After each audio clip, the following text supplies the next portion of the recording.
Bueno, pues vamos a continuar con nuestro estudio de los Salmos. Y ha estado muy interesante toda esta parte del Salmo 119, en donde hemos podido ver cómo se sacan estas enseñanzas y estos detalles que muchas veces a primera vista no se ven, ¿no? Pero pues creo que Dios nos quiere enseñar mucho a través de esto. Vamos a orar para poder comenzar. Señor nuestro, te damos muchas gracias por este día, porque nos mantienes reunidos aquí. Gracias por este salón. Gracias también, Dios, por todo lo que se hizo posible para los preparativos en este estudio. Gracias, Padre mío, porque además podemos venir delante de ti con toda confianza y pedirte por lo que nos falta, por nuestras necesidades, porque tu nombre también sea glorificado en todo. Y en base a esa falta, a esas necesidades, te queremos pedir de una manera muy especial. Padre, verdaderamente tú sabes que ni Miguel ni yo somos nada para poder hablar de estas enseñanzas, de todo esto que es profundo. Así que te queremos pedir de nuevo en nuestros labios, en nuestra boca, Señor, y firmeza de corazón y sabiduría, Padre, para poder dar estas enseñanzas conforme a lo que tú quieres. Que tu Espíritu, Señor, está en todo y que tu Espíritu nos guíe para tocar los corazones en base a las necesidades de escuchar tu palabra que todos los que estamos reunidos aquí tenemos. Te queremos pedir por esto. Te queremos pedir también, Dios, por los que no han podido llegar. Señor, si vienen en camino, tráelos pronto. Y Dios, pues, si no, cuídalos en su casa y permite que estas enseñanzas las puedan escuchar. Te queremos pedir todo esto y te damos gracias en el nombre de tu Hijo Jesús. Amén. Bien, muy bien. Vamos a leer otra vez los 4 versículos. Estamos viendo el Salmo 119 a partir del versículo 81. Vamos a ver del 81 al 84. Dice: desfallece mi alma por tu salvación, mas espero en tu palabra. Desfallecieron mis ojos por tu palabra, diciendo: ¿cuándo me consolarás? Porque estoy como odre al humo, pero no he olvidado tus estatutos. ¿Cuántos son los días de tu siervo? ¿Cuándo harás juicio en contra los que me persiguen? Y precisamente estábamos viendo en este estudio, pues comenzaba con la palabra Kaf. Ustedes se acordarán, Kaf es esa C invertida, como especie de C invertida que suena como una K, que suena muy cortante, K, pero que poniéndole un punto sonaba como una J o una G. Y habíamos visto precisamente que al final de cada palabra, cuando se utiliza una kaf al final de cada palabra hebrea, en una palabra que lleva kaf, lleva un como especie de bastón, ¿no? Hablábamos de esas 3 características que tiene esta letra, y hablábamos de que precisamente K viene en el principio de una palabra que se llama corona. Ajá. Y hablábamos de las coronas. ¿Se acuerdan que habíamos hablado de algunas coronas del Antiguo Testamento y hablamos especialmente de aquellas coronas del Nuevo Testamento que Betty nos comentaba que había faltado nombrar la corona de espinas, ¿no?, de Jesús? Luego hablábamos que precisamente la palabra Kaf, ya no la letra sino la palabra Kaf, significaba palma de la mano. Y hacíamos referencia a esa la anterior letra había sido Yod, que significaba una mano que formaba. Habíamos hablado de la formación del universo y de la formación del hombre por parte de Dios. Y ahora se hablaba de esa mano extendida, especialmente de la palma de la mano, que hablaba de una mano abierta, una mano para Dios abierta. Aquí está mi vida, tómala. No, si tú traes bendiciones a mi vida, no voy a cerrar para que no me las quites. Voy a seguir confiando en ti y voy a seguir manteniendo abierta mi mano. Habíamos hablado de eso. Y también de esa mano que bendice, como como cuando Jesús les impuso las manos y los bendijo a los niños, ¿no? Y por último estábamos hablando de esa forma que parece un bastón y parece como si una forma de una letra inclinándose, humillándose, ¿no? Entonces, al leer el Salmo y todos los 8 versículos de este Salmo, se habla de un tiempo de mucho quebrantamiento en la vida del salmista. Y cómo ese quebrantamiento, empezando por: desfallece mi alma por tu salvación, mas espero en tu palabra. Ese quebrantamiento llevaba a que el alma de este hombre desfalleciera. Precisamente, desfallece empieza con Kaf, ¿no? Es la Kaf, Kaf de Calá.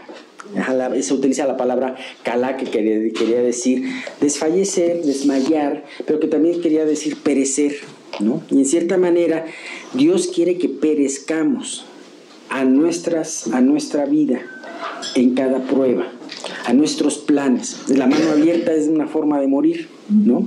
Y es una forma de decir: Dios, aquí me tienes todo. Pero sin embargo estábamos viendo que a pesar de que la prueba es fuerte, los cristianos, los hijos de Dios, tienen esa doble realidad, esa situación que es difícil entender en el mundo y que muchas veces también es difícil entender por nosotros mismos, que habla de que estamos atribulados en todo, como veíamos en el versículo precisamente. Estamos atribulados en todo, mas no angustiados, en apuros, mas no desesperados, perseguidos, mas no desamparados, derribados, pero no destruidos. Vamos a ver en un momento más una imagen muy hermosa que nos remite a esta parte, ¿no? Podemos estar postrados por una prueba. Y sin embargo, si el justo cayere, no quedará postrado, porque Jehová lo toma de la mano. Esa es una realidad muy hermosa en cada una de las personas que creemos en Cristo.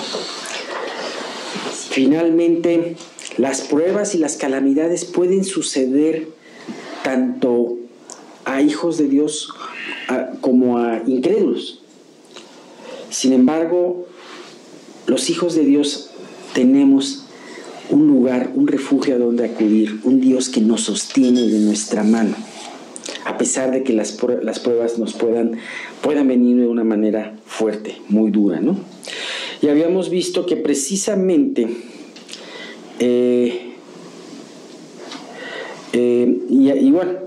habíamos visto toda esta situación acerca de esta palabra desfallecer. Desfallecer es perecer, desfallecer es llegar a término, llegar al final.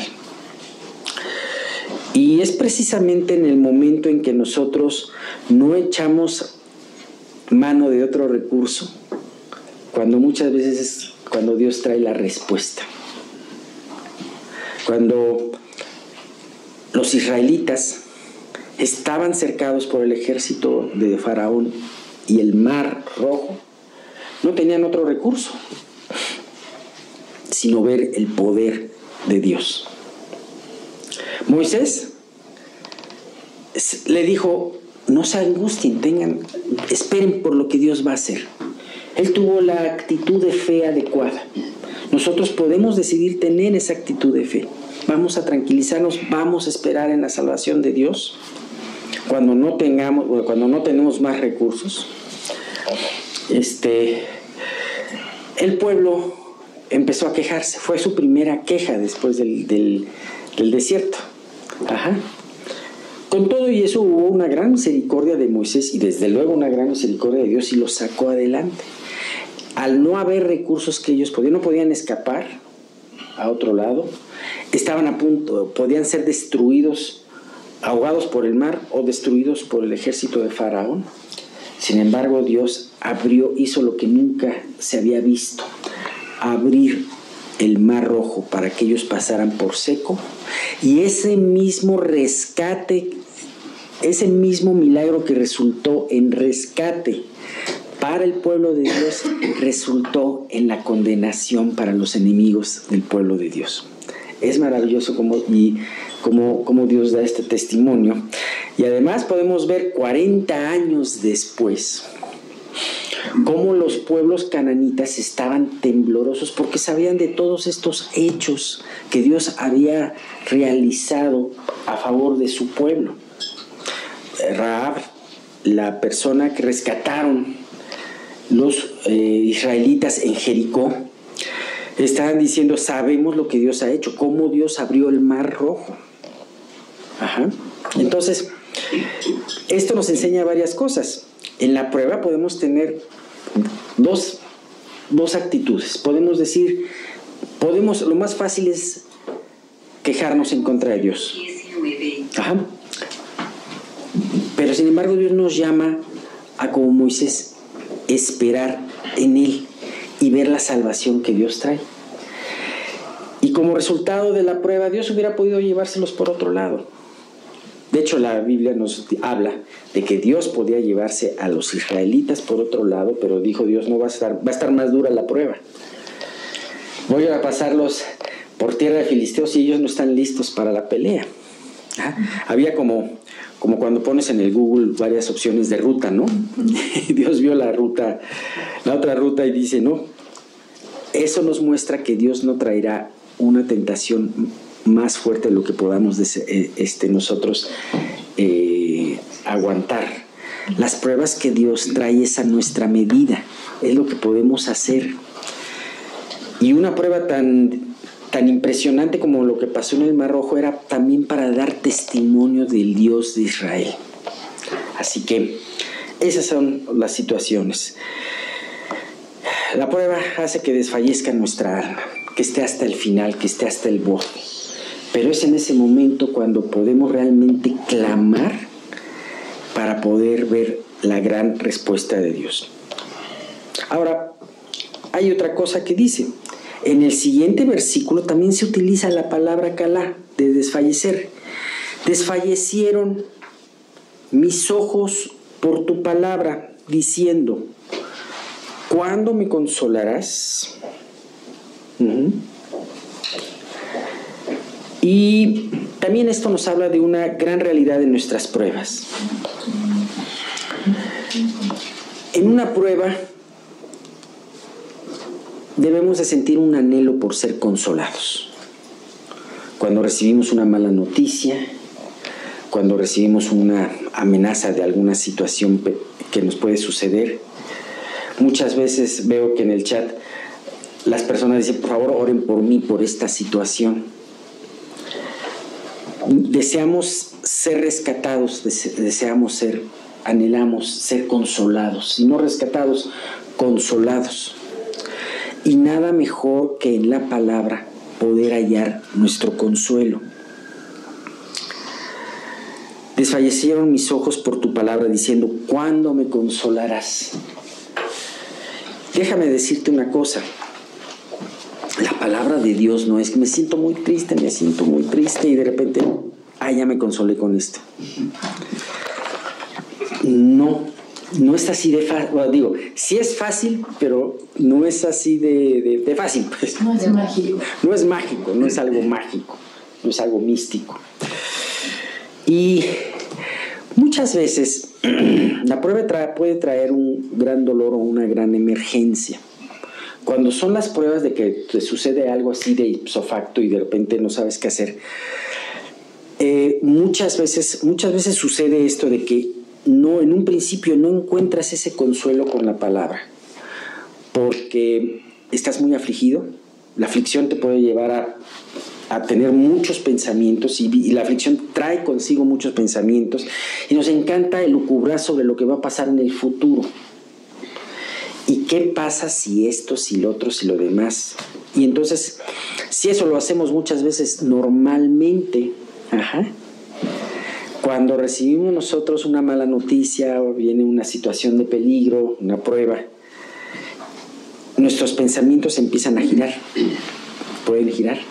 ¿Y qué pasa si hay esto y si hay esto? Entonces empezamos a pensar en muchas vertientes que puede traernos esa prueba o ese problema. Y es como un trompo que empieza a girar nuestra mente.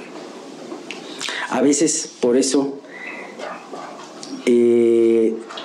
tarda ese consuelo por venir.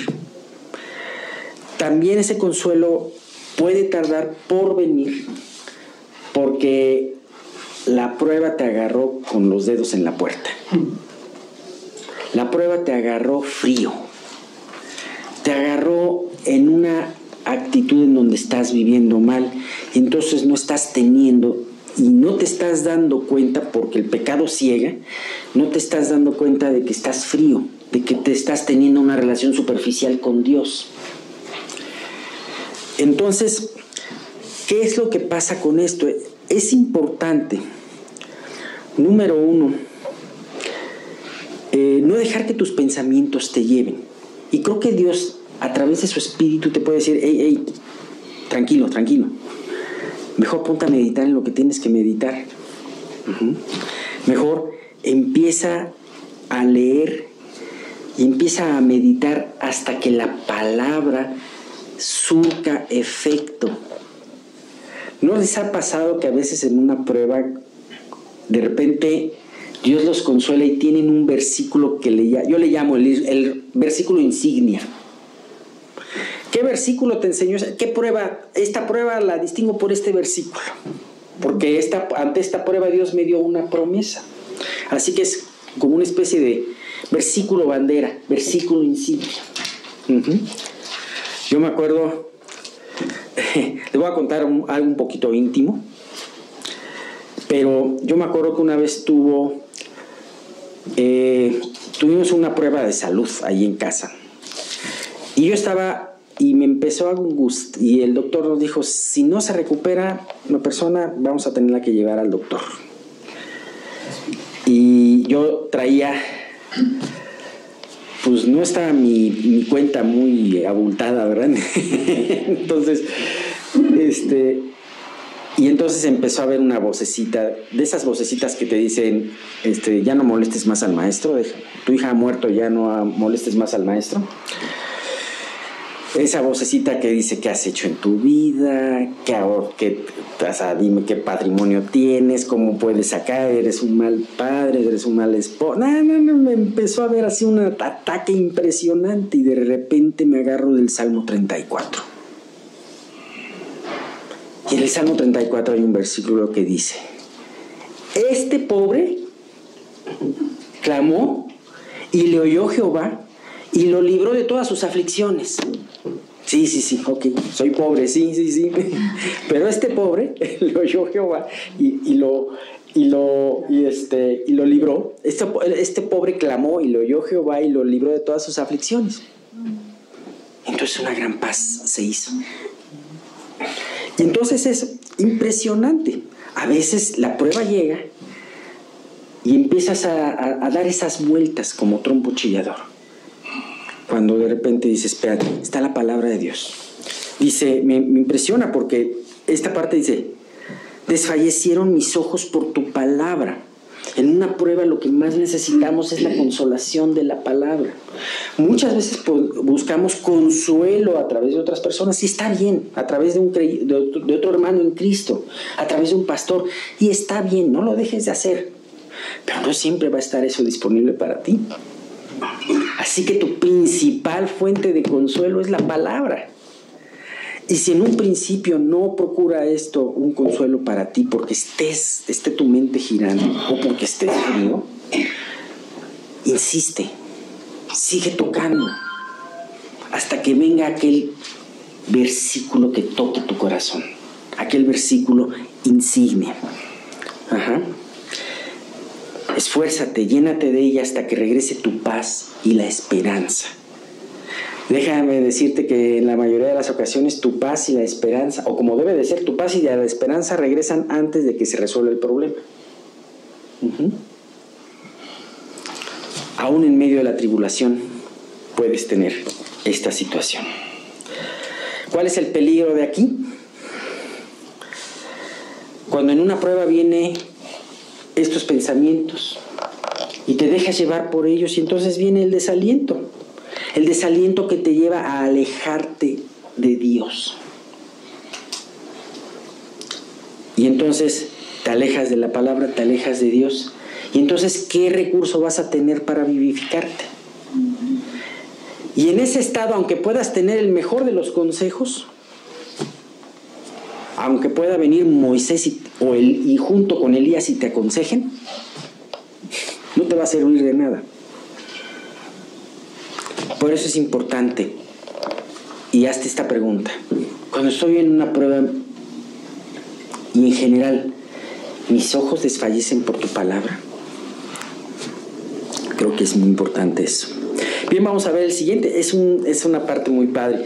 Dice, en el versículo 83, dice: porque estoy como el odre al humo, pero no he olvidado tus estatutos. Yo siempre me imaginé en esta parte una vasija. De hecho, habíamos hablado de una vasija en un versículo anterior, cuando hablamos de... Pero tenemos este tesoro en vasos de barro. Yo me imaginaba un vaso o una vasija de barro ahumada. Sin embargo, ahora que la semana pasada comentaba algo Carlos, el doctor, acerca de los odres nuevos y los odres viejos, y dije, claro, el odre se refiere a esa bolsa natural en donde se guardaban líquidos, se guardaban vino, se guardaba aceite. Es el hecho de cuero, de panza de vaca, ¿no? Entonces, me imagino como un odre al humo. Un odre generalmente es un recipiente que cuando está caliente o está al humo se arruga.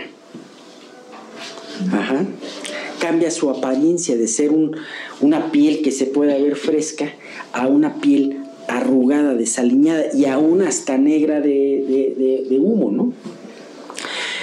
Y de esta manera el salmista se veía como ese odre al humo, no un odre nuevo, sino un odre que había tenido un contacto con el fuego. Sin embargo, aquí es algo interesante, no dice un odre quemado, porque un odre quemado no serviría, sino habla de simple y sencillamente un odre ahumado. O sea, el humo le pudo haber hecho cambiar aún de apariencia física, pero el odre seguía siendo odre. Y muchas veces son las pruebas así en nuestras vidas, ¿saben? Atribulados pero no angustiados, caídos pero no derribados, ahumados pero no quemados, ¿no? Entonces, las pruebas muchas veces van a hacer lo que el humo te va a hacer, y a lo mejor hasta te sacan lágrimas. El humo te saca lágrimas, ¿no? Pero en Cristo, como los 3 muchachos, Sadrach, Mesach y Abednego, no te van a quemar. Y a veces, porque ellos estaban cerca de su Señor en ese tiempo, ni siquiera olían sus vestiduras a humo. Ahora, es muy vehemente esta explicación del salmista. Dice, hemos visto algunas cosas que dicen los salmistas, ¿no? Soy como el pájaro de la soledad, o soy como el búho de la soledad. Había unos que decían, soy como una paloma fuera de su nido o fuera de su lugar. Ya hemos visto esos salmos en otras ocasiones. Y aquí dice, estoy como odre al humo. Y así se sentía. Ciertamente un odre ahumado no es bello, pero eso nos habla de considerarnos a nosotros mismos humildes. El odre al humo es un odre que ha sufrido por la prueba, pero no ha tocado lo más importante, su función. Satanás nos puede quitar muchas cosas, las pruebas nos pueden quitar muchas cosas, pero no pueden tocar nuestra relación con Dios. Y además es impresionante ver que como a Job Dios lo cercó, también a nosotros Dios nos cerca de bendiciones y de cuidados. ¿Qué fue lo que pasó en la vida de Job? Ahora he hablado de David, he hablado de Job, he hablado de Moisés, he hablado de... ¿Dios quitó la cerca de Job? No, nunca. Dios nunca quitó el cercado de la vida de Job. Lo recorrió un poco. Pero es impresionante que aún a veces Dios puede recorrer nuestro cercado en nuestros problemas. A veces los problemas nos pueden tener problemas más fuertes y visitar y pegar más. Sin embargo, así como con Job, Dios en un punto dijo, hasta aquí llegas. Y eso es una gran bendición y es un gran aliento saber que nuestra prueba tiene un límite dado por Dios. Y aunque Dios decida en su soberanía mover nuestra cerca, a veces estrecharnos más, a veces ampliarnos más, eso lo define Dios, pero siempre con un cuidado para con nosotros. Terminamos con el versículo 84, que es exactamente el versículo de la mitad de esta sección. Pues sí, finalmente las pruebas dan un desgaste. No nos gusta estar cerca del humo. No nos gusta que nos estrechen la cerca.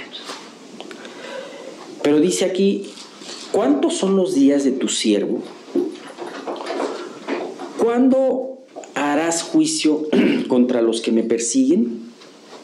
Bueno, de todos los versículos que estamos viendo, esto es uno de los pocos versículos que no hablan de la ley ni de la palabra de Dios, sino simple y sencillamente, ya concentrándose en la prueba, empieza a decirle el salmista a Dios, ¿cuándo va a acabar? ¿Cuándo vas a hacer justicia? ¿Cuándo me vas a venir a visitar?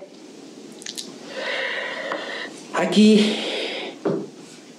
podemos ver este versículo como un versículo de lamentación, una queja producida por la intensidad de la prueba.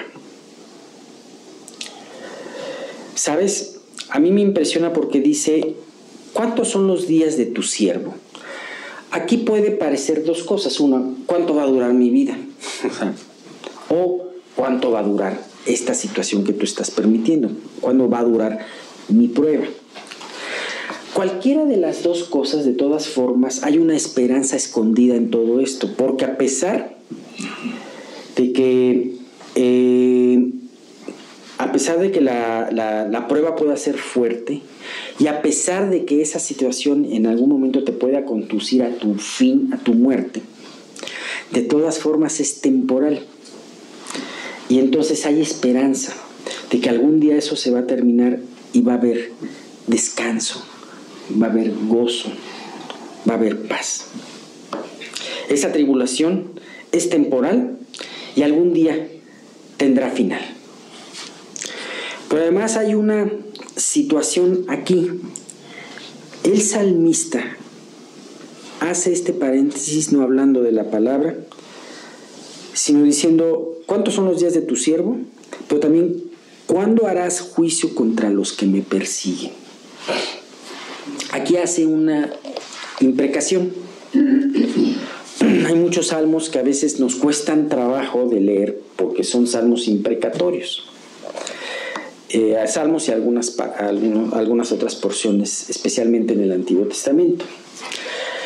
Y todo esto, como lo hemos visto, obedece a una sed de justicia que naturalmente tiene el hombre, pero también especialmente el Hijo de Dios.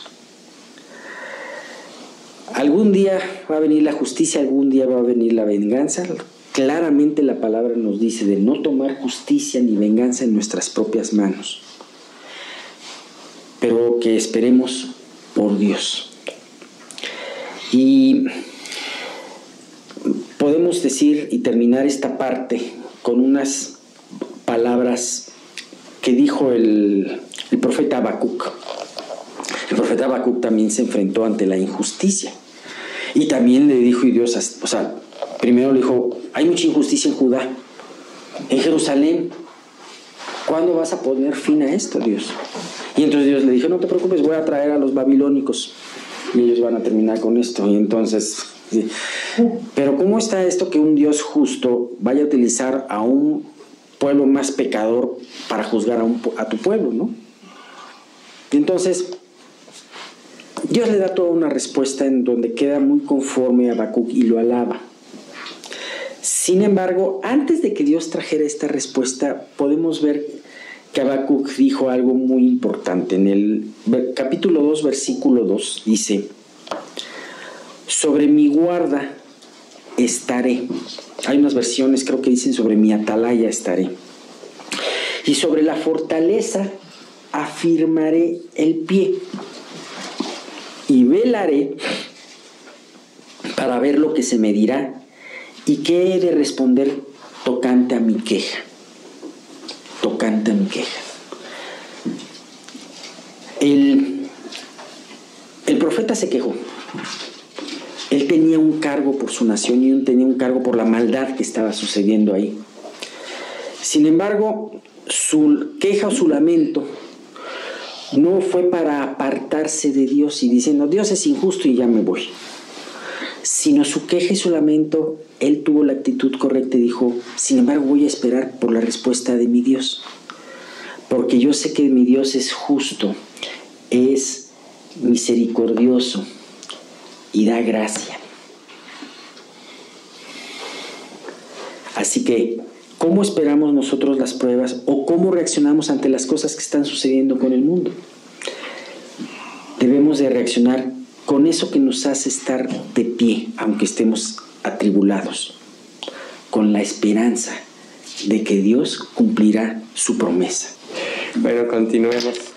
Recuerden que este proceso que estamos viendo en el libro de Romanos, que prácticamente exalta la espiral ascendente, es para que entendamos lo que vivimos, porque muchas veces nos podemos sentir culpables de reaccionar de cierta manera o podemos ser ligeros en cuanto a nuestro comportamiento, pero el hecho de disertar sobre todo esto con la palabra, buscando los conceptos que el Espíritu Santo quiso revelar a través de las Escrituras, tenemos que entender que esta lucha mientras estemos en este cuerpo la tendremos y que nuestra salvación pues siempre va a estar, si damos el gobierno de nuestra vida a Dios.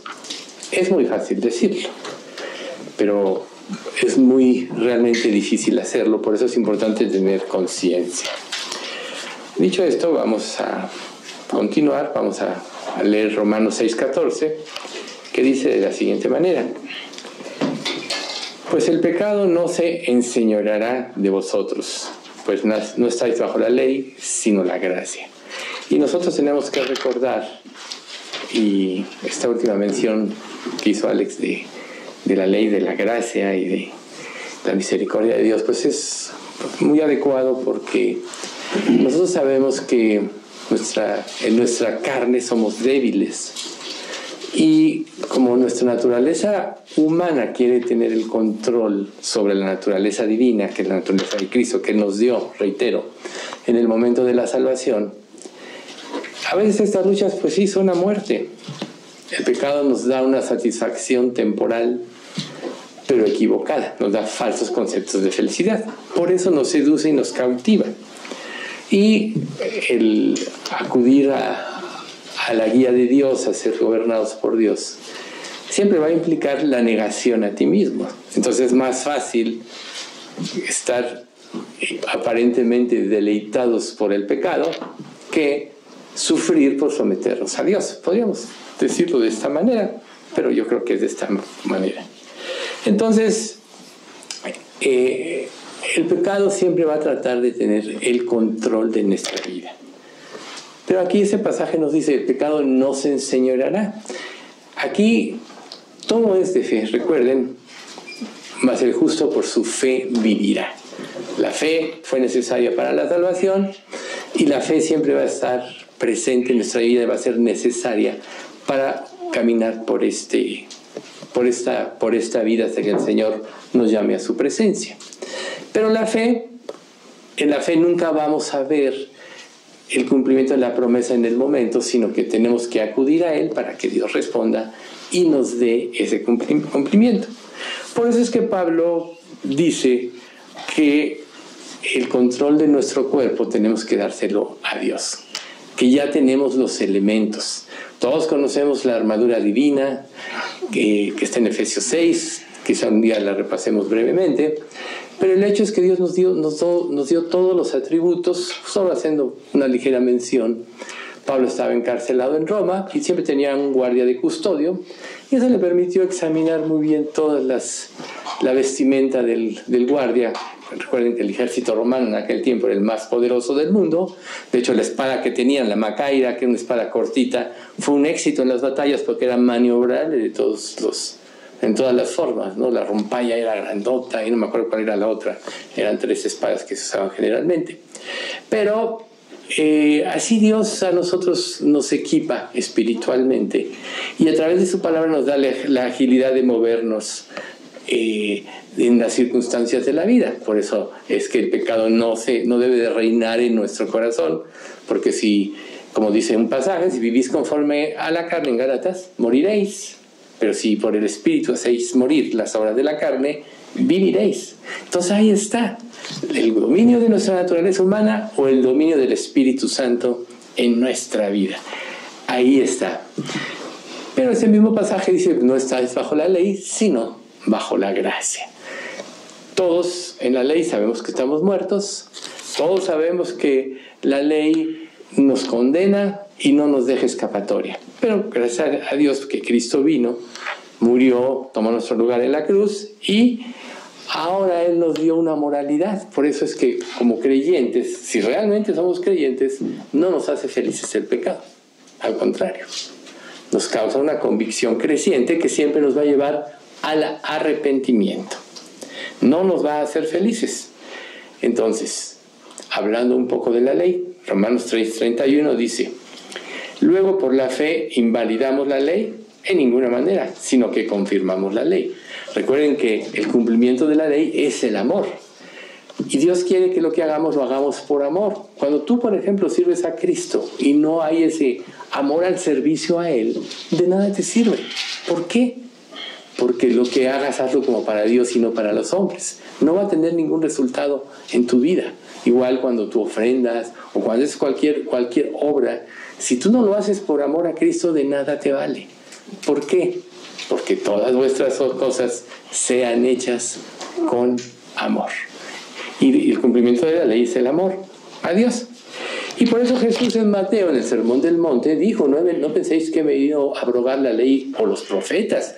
No he venido para abrogar, sino para cumplir. Porque de cierto os digo que hasta que pasen el cielo y la tierra, ni una jota ni una tilde pasará de la ley hasta que todo se haya cumplido.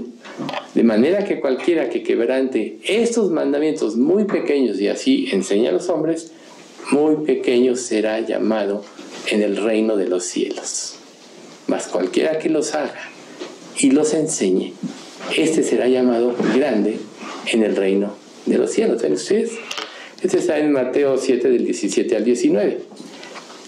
Que los haga y los enseñe. Entonces a veces nosotros, y los salmos nos narran desde los salmos 70, de la prosperidad del impío en esta vida, cómo puede causar amargura, etc. Pero a final de cuentas Dios quiere que pongamos siempre los ojos en la eternidad. Nunca se nos olvide, cuando sentamos el peso de los problemas y estemos agobiados, que en la eternidad estaremos para siempre con nuestro Señor, gozando de su amor, disfrutando de sus bondades. Ya no habrá llanto, ni dolor, ni sufrimiento. Todas esas cosas habrán pasado. Por tanto, tenemos que evaluar siempre que esta vida es temporal y en comparación a una vida eterna no es nada.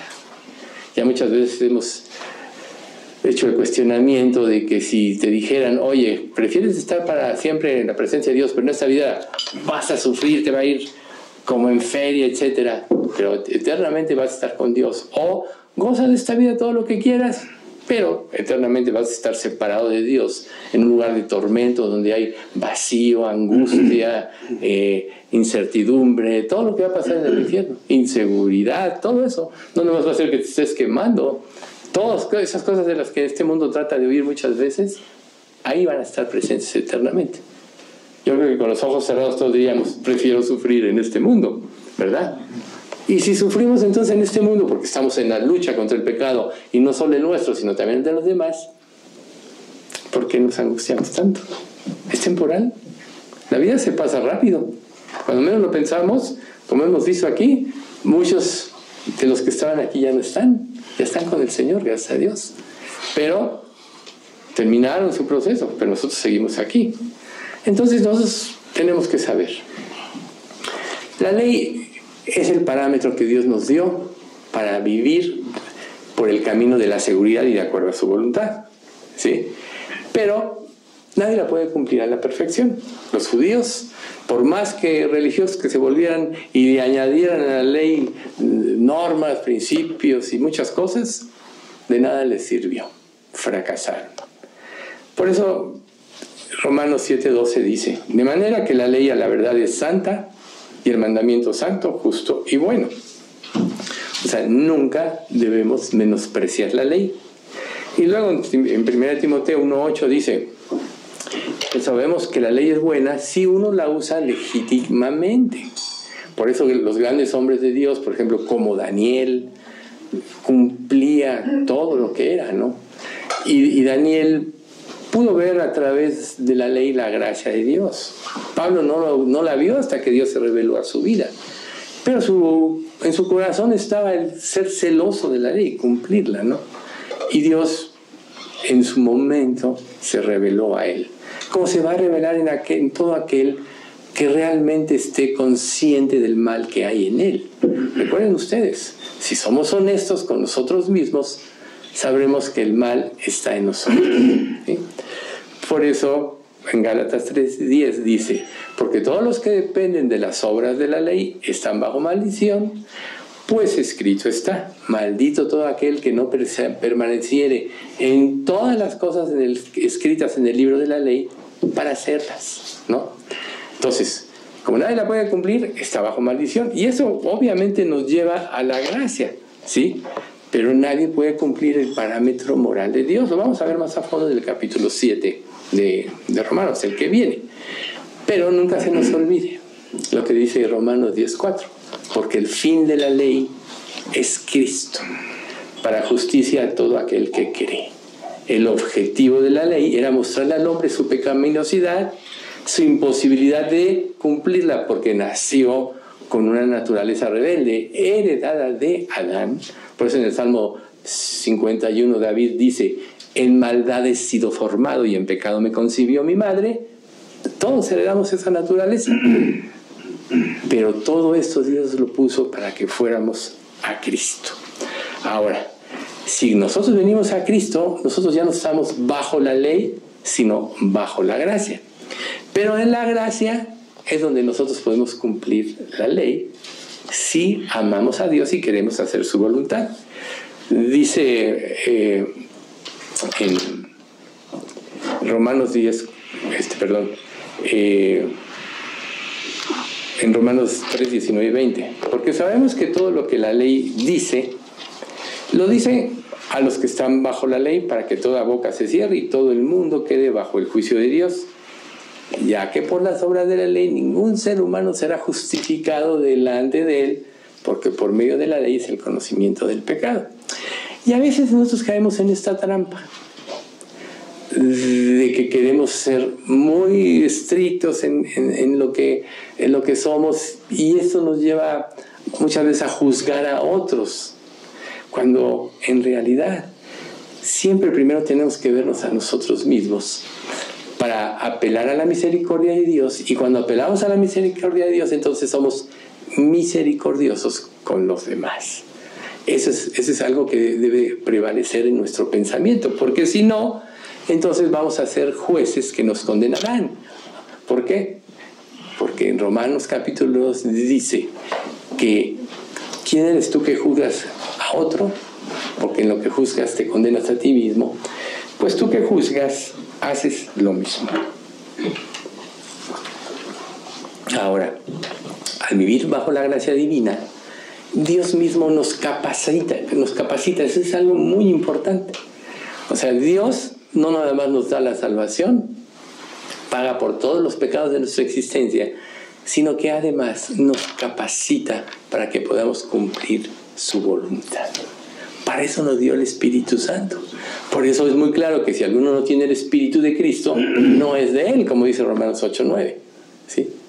Entonces, cuando nosotros somos realmente salvos, tenemos el Espíritu Santo que nos da la fuerza, nos da el discernimiento para entender la voluntad de Dios y nos da la victoria a través de la victoria de Cristo, o sea, el poder de la resurrección. Entonces, por gracia, Él nos va a llevar a cumplir la ley. En Romanos 7:6 dice: pero ahora estamos libres de la ley por haber muerto para aquella en que estábamos sujetos, de modo que sirvamos bajo el régimen nuevo del Espíritu y ya no bajo el régimen viejo de la letra, o sea, de la ley. Tenemos que tener muy clara la gracia de Dios, porque toda la vida cristiana es por gracia, nunca por el esfuerzo humano. Sí, hay versículos como el de Timoteo 2:1, 1 Timoteo 2:1, que dice: antes, oh hijo mío, esfuérzate en la gracia. Si en algo te has de esforzar en esta vida, debe ser en la gracia de Dios. ¿Por qué? Porque en la gracia de Dios solucionamos todos los problemas, porque tenemos la visión de Dios. Eso es muy importante. Tenemos la perspectiva de Dios. Recuerden ustedes que Dios es omnipresente y el único que conoce el ángulo de todas las cosas y el inicio de todas las cosas es Dios. Por tanto, cuando vivimos en la gracia, tenemos la perspectiva total de las cosas. Si estamos en la ley, no vamos a tener esa perspectiva normal, porque la ley nos acusa a nosotros.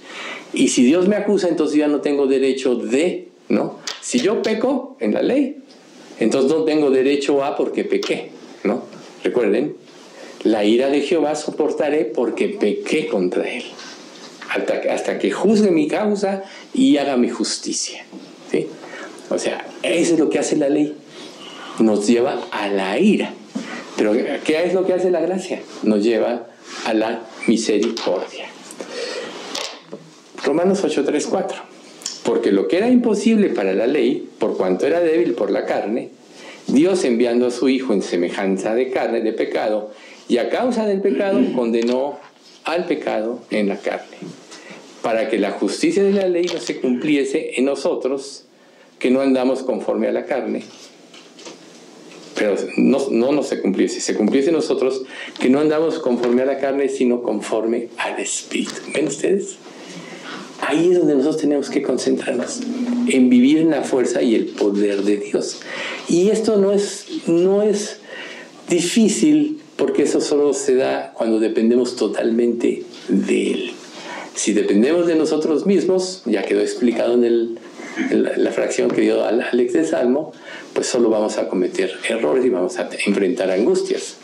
Pero si dependemos de Dios en todo, siempre la gracia nos salvará, nos sacará adelante. Nunca como pensamos, pero siempre nos sacará adelante de acuerdo al trabajo perfecto de Dios. Recuerden que Dios nunca va a respondernos como nosotros pensamos que nos debe de responder, porque no se nos olvide que nuestro entendimiento es limitado. Dios siempre nos responde mejor. Por eso está Efesios 3:20, que dice que y aquel que es poderoso para hacer todas las cosas mucho más abundantemente de lo que pedimos o entendemos, según el poder que actúa en nosotros. ¿Ven ustedes? Es lo que hace la gracia. Nos da cubre la verdadera necesidad que tenemos.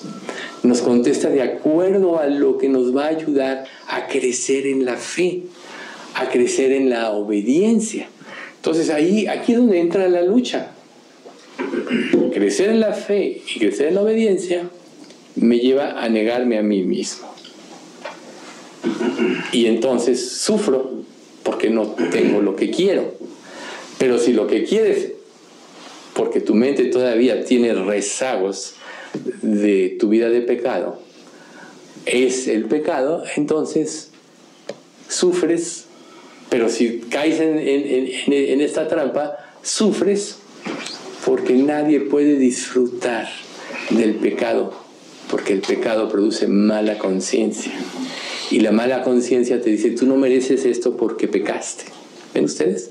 Aunque la gente se llene de pecado y diga que es feliz, no es cierto. Cada día está más vacía de sí misma. El pecado produce un vacío, causa una insatisfacción tremenda. Adelante lo vamos a ver con más detalle. Entonces, Romanos 6, 15 y 16 dice el pasaje que viene. ¿Qué pues? ¿Pecaremos porque no estamos bajo la ley, sino bajo la gracia? En ninguna manera. ¿No sabéis que si os sometéis a alguien como esclavos para obedecerle, sois esclavos de aquel a quien obedecéis? Sea del pecado para muerte o de la obediencia para justicia. ¿Se dan cuenta? Cómo Dios nos da dentro de lo que nos reveló en su palabra la guía perfecta. Nosotros no podemos hacer las cosas a nuestra manera, aunque seamos muy religiosos.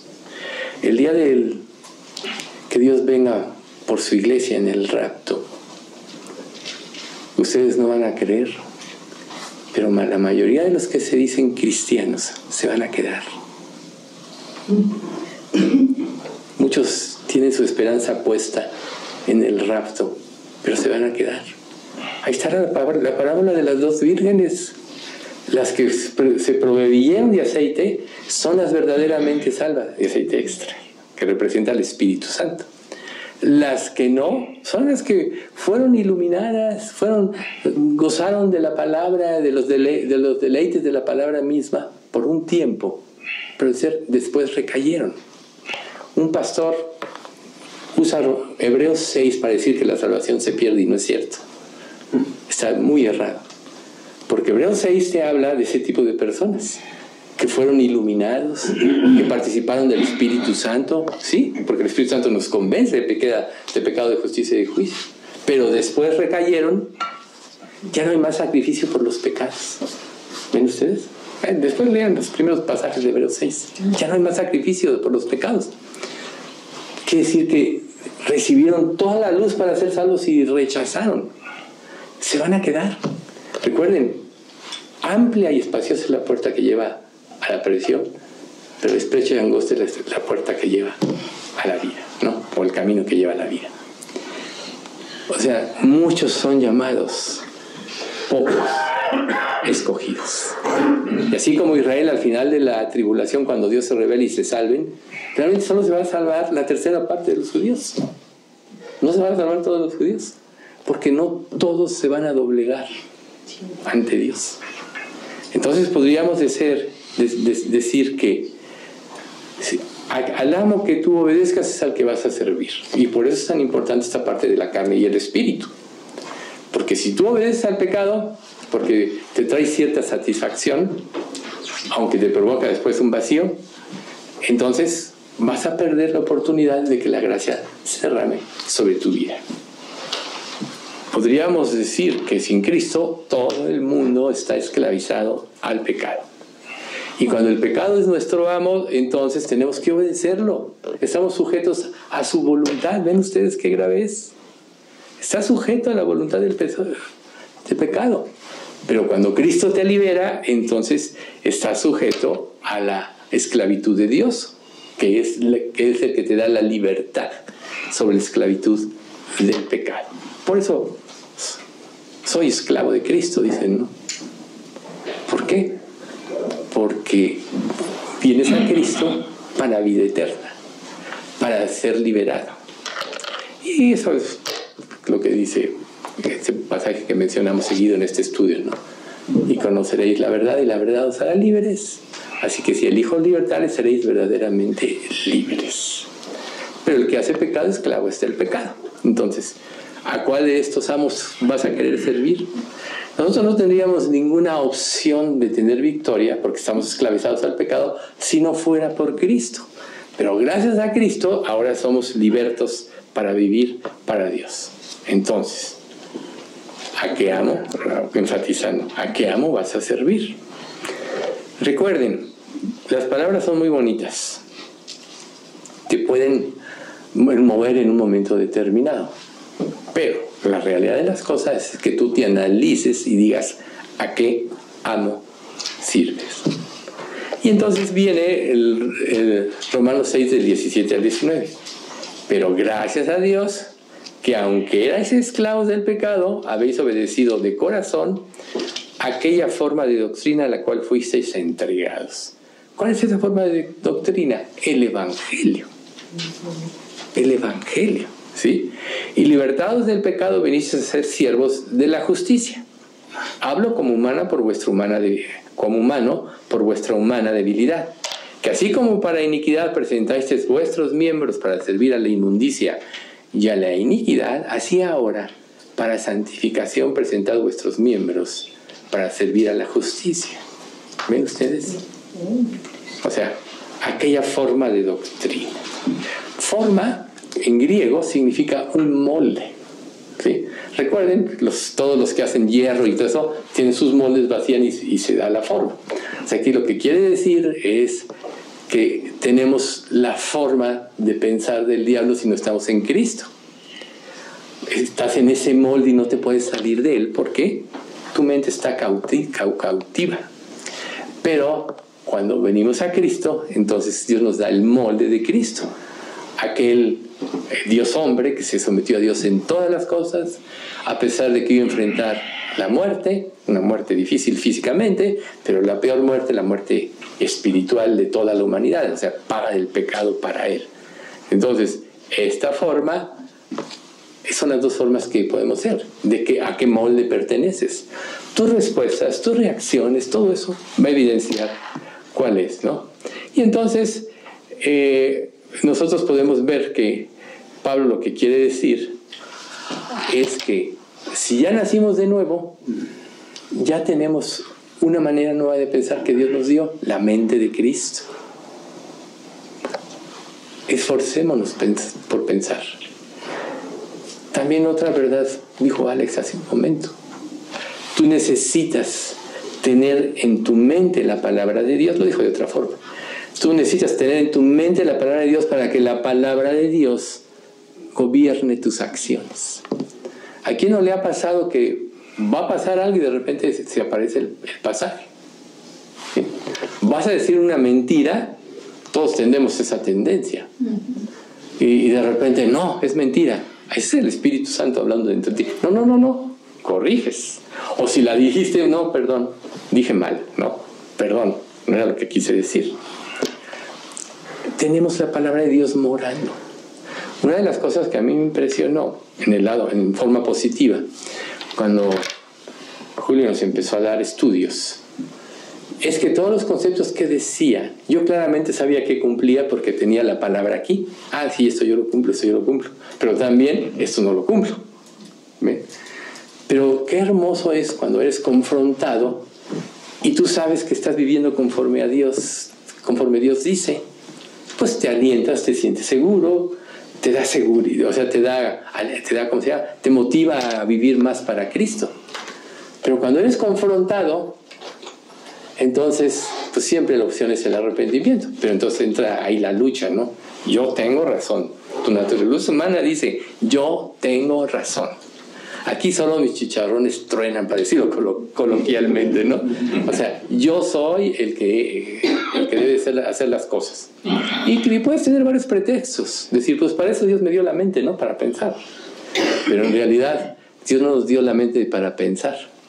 Porque Romanos 8 te dice, ya que la sabiduría de Dios no se sometieron a Dios, Dios los envió a la locura de la predicación, ¿no?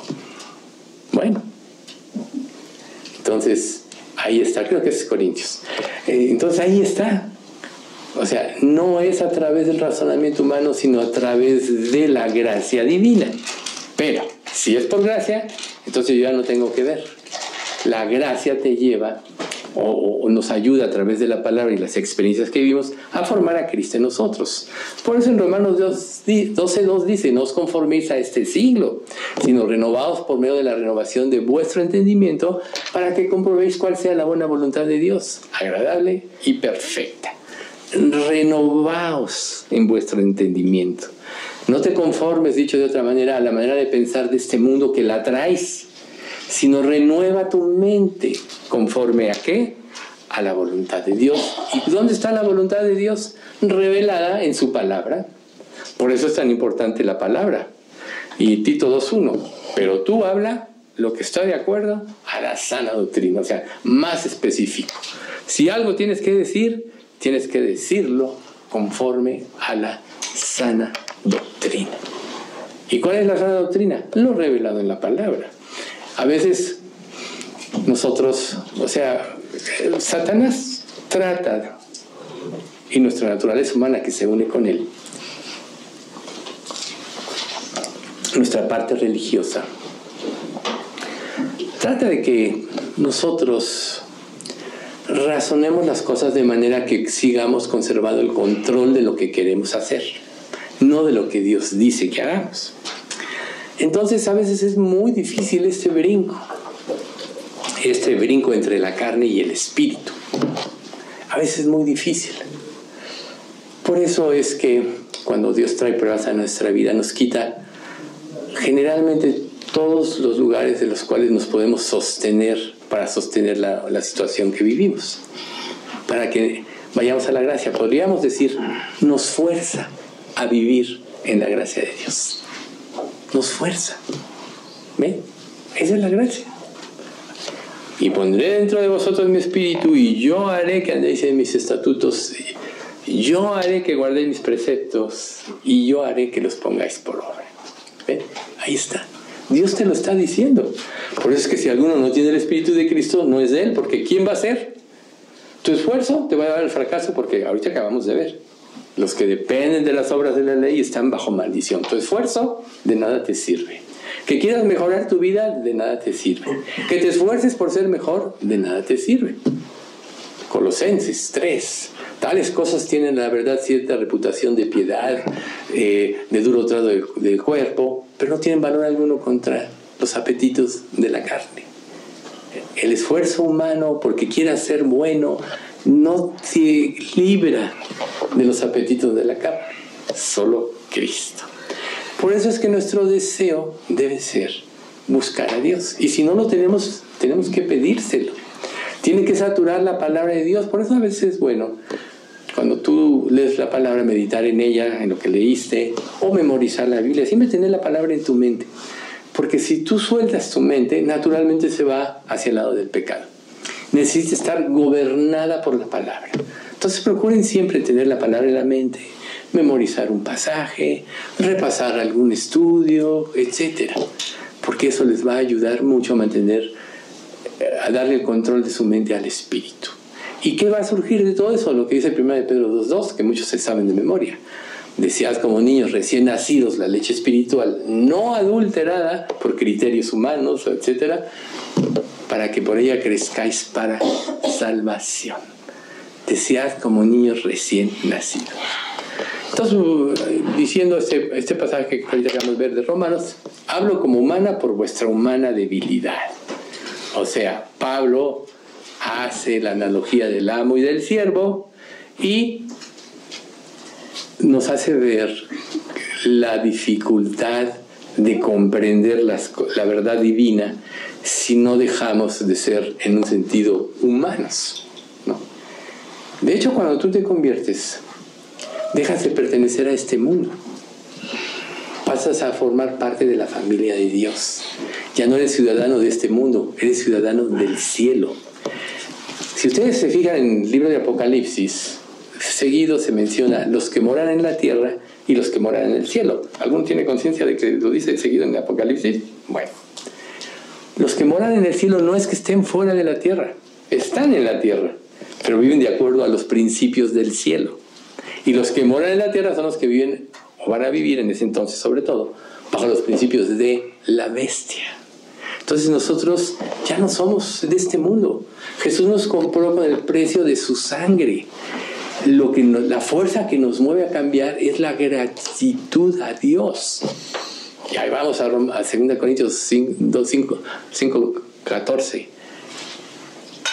El amor de Cristo nos constriñe pensando esto, que si uno murió por todos, luego todos murieron. 15. Y por todos murió, para que los que viven ya no vivan para sí, sino para aquel que murió y resucitó por ellos. ¿Por quién vives? Ahí está, la gratitud. La gratitud. ¿Por qué podemos tener falta de gratitud? Porque no hemos concientizado profundamente el sacrificio de Cristo.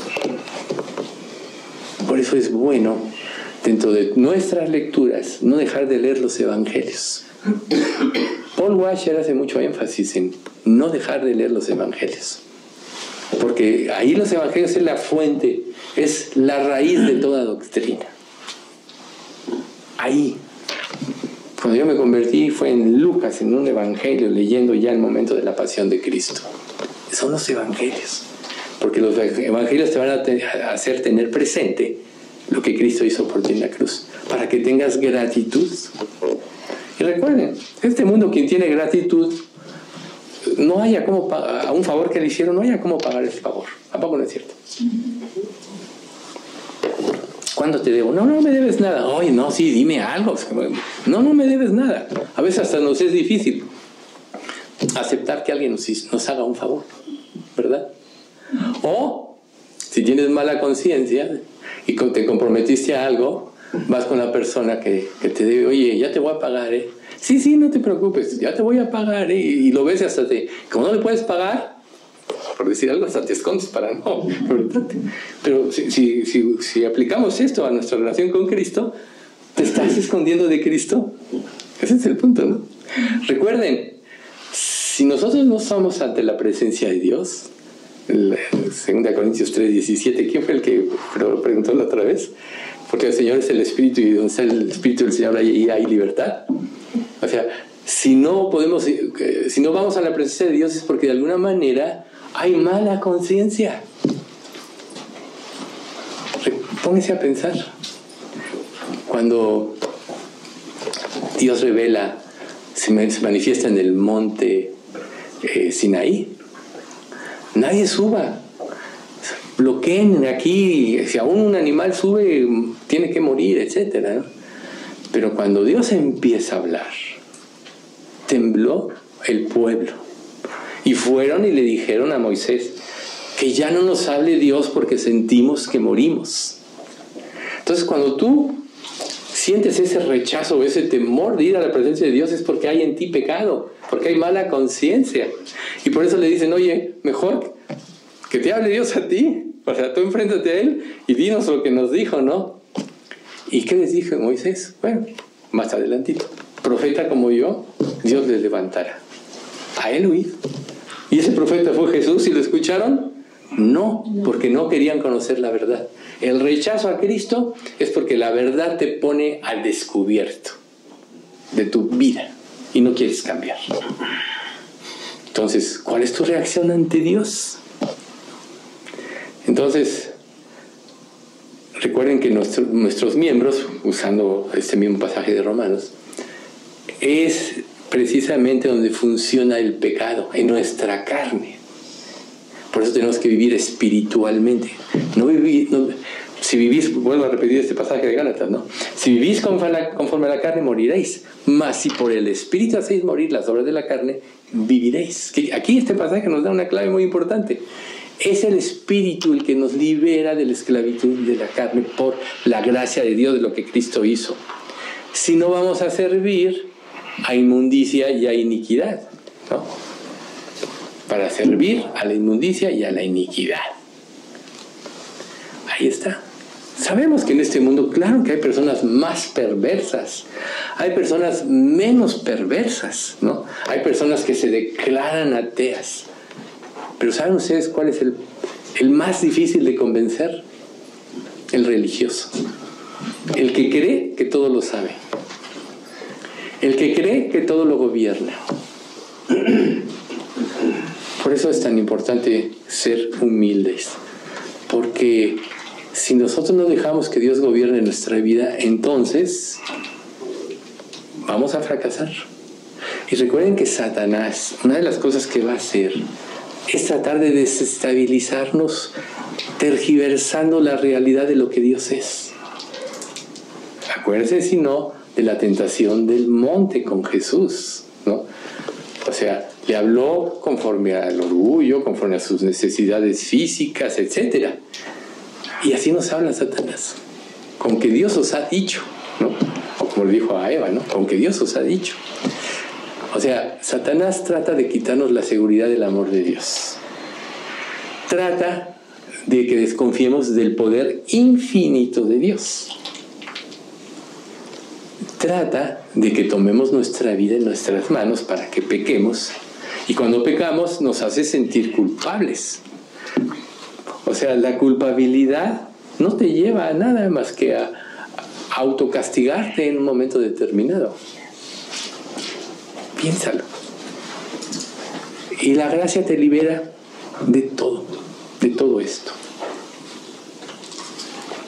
No caigas en la trampa del diablo. En Génesis 4:7 dice: si bien hiciereis, no serías enaltecido, y si no hicieres bien, el pecado está a la puerta, ¿no? Con todo tu deseo, a ti te será tu deseo y tú te enseñorearás de él. Bien. O sea, si no haces bien, el pecado está a la puerta. El pecado añade pecado, nunca se nos olvide. Por eso es tan importante estar confesándolo. Porque si tú no lo estás confesando, si eres salvo para siempre, ¿no? Mis ovejas oyen mi voz y yo las conozco y me siguen y no perecerán jamás, ni nadie las arrebatará de mi mano. Mi Padre que me las dio es mayor que todos y nadie las puede arrebatar de la mano de mi Padre. La salvación no se pierde, pero los efectos de la salvación sí los puedes perder por quitar la mirada de la gracia de Dios, por quitar la mirada. Por eso es que cuando eres salvo, Dios ya te perdonó todo. Pero ahora en la confesión diaria es para liberarnos de la mala conciencia. Porque si tú no te liberas de la mala conciencia, vas a pecar más y más y más. Ya vimos la espiral descendente. Entonces, en Romanos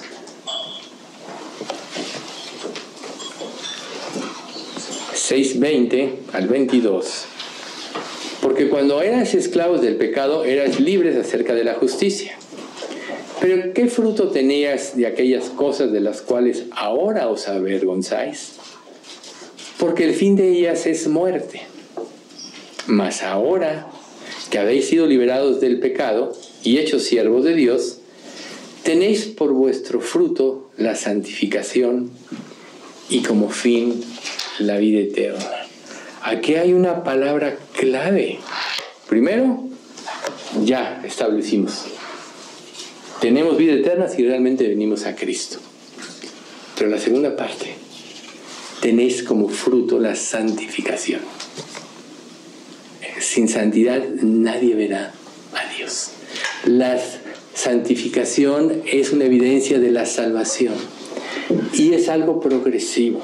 O sea, todos pecamos cada día, como ya establecimos.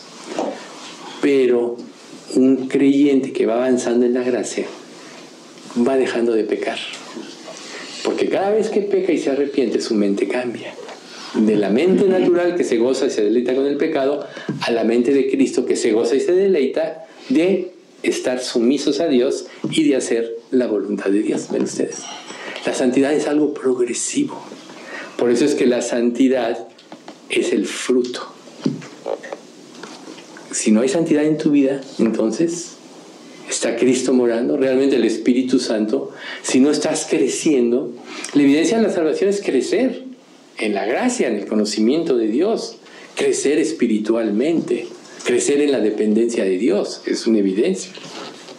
Y concluye Romanos 6, con 6:23, el capítulo 6, porque después vamos a pasar precisamente. Aquí vimos en Romanos 6 la influencia de la carne sobre el espíritu. Y sí tocamos muchos versículos de Romanos 7. Pero en Romanos 7 prácticamente son las luchas del creyente, ¿no? Pero Romanos 6:23 dice, porque la paga del pecado es muerte, mas la dádiva de Dios es vida eterna en Cristo Jesús. Ahí está la conclusión de este pasaje. La paga del pecado es muerte. ¿Y qué significa la palabra muerte? Separación. No apaguéis el espíritu para los creyentes. Quiere decir que sí, cuando tú eres salvo y eres necio en alguna situación en tu vida, apagas el espíritu. Apagas esa luz que es la que te ilumina y te hace cambiar. Por eso te dice, ¿no? En Efesios, no apaguéis, no, 1 Tesalonicenses 5, no apaguéis el espíritu por ser necio. Entonces ahora podemos entender por qué son las pruebas en nuestra vida, ¿sí? Entonces, 2 absolutos nos da este pasaje, ¿no? Si vivís conforme a la carne, moriréis, mas si vivís conforme al espíritu, viviréis. Entonces, el primero es la esclavitud al pecado. Eres el amo, el pecado es a quien tú sirves y vas a reaccionar y actuar conforme a él. Y a la otra es el regalo gratuito dado por la gracia de Dios, que es el Espíritu. Entonces, para concluir, solo vamos a recordar Efesios 2, 8 y 9. Porque por gracia sois salvos por medio de la fe, y esto no de vosotros, pues es don de Dios, ¿no? No por obras, para que nadie se gloríe. Las obras de nada nos sirven para la salvación. Es la gracia.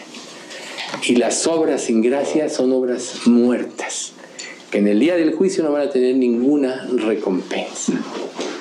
Pero las obras que Dios preparó desde antes de la fundación del mundo para que andemos en ellas, reveladas a través de su palabra, en lo que nos instruye, tienen fruto para vida eterna. Entonces sí, en la eternidad va a haber diferencias entre los creyentes.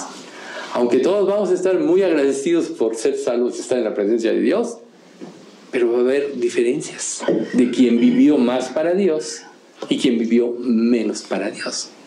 Por eso es que la inversión en esta vida difícil y de pruebas es servir a Dios.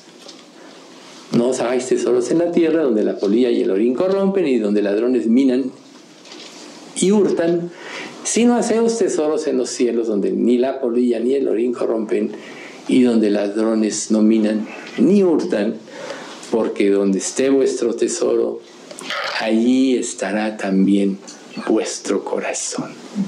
Si realmente eres un buen inversionista, invierte para la vida eterna. Todo en esta vida va a ser destruido. Pedro lo dice. Todos los elementos al fuego serán destruidos. Y la tierra y las obras que en ella hay serán deshechas. Y si esto ha de ser así, ¿cómo no debéis aprender a vivir en santa y piadosa manera de vivir? Ahí está. Si pones tu corazón en las cosas de vida, todo lo vas a perder. El que quiera salvar su vida la perderá, pero el que pierda su vida por causa de mí y del Evangelio, la hallará. La decisión está en nosotros. Para eso sí tenemos libre albedrío. Tú decides si venir a un estudio o no. Tú decides si vas a someterte a Dios o no. Tú decides. Pero cuando te veas en la imposibilidad de decidir a favor de Dios, pídele. No tenéis porque no pedís. Pedís y no recibís porque pedís mal, para gastar entre vuestros deleites. Esa es la forma equivocada de pedir, y ahí está el Evangelio del Progreso. Para gastar en vuestros deleites. Pídele por entrega, pídele por consagración y vas a ver si Dios no te la da. Pídele el deseo de servirle, pídele que te dé oportunidades de confesar su nombre y Dios sí te va a responder. Pídele que te dé dinero para humillar a tu vecino, no te va a responder, ¿no?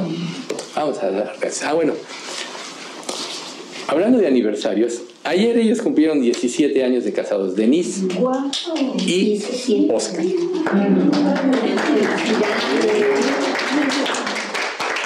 Vamos a orar y vamos a pedir por su matrimonio. Padre, te damos muchas gracias por este estudio.